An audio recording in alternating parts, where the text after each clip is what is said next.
folks, I have a tenor to show you today. This is number 1013. And the back and sides are some beautiful walnut. It always ends up curlier than I expect. Look at the colors and the curls in it, right? Pretty cool.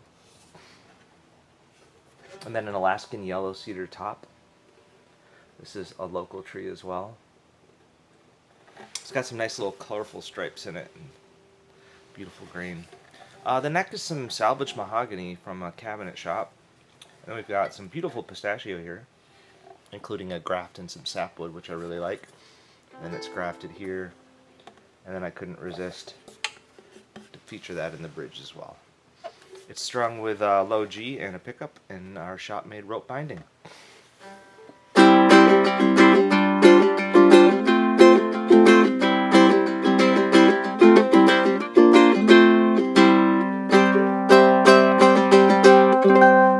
Alaskan yellow cedar is kind of sounds real close to our Porterford cedar, maybe a little closer to spruce, but it's just a good vibrant sound.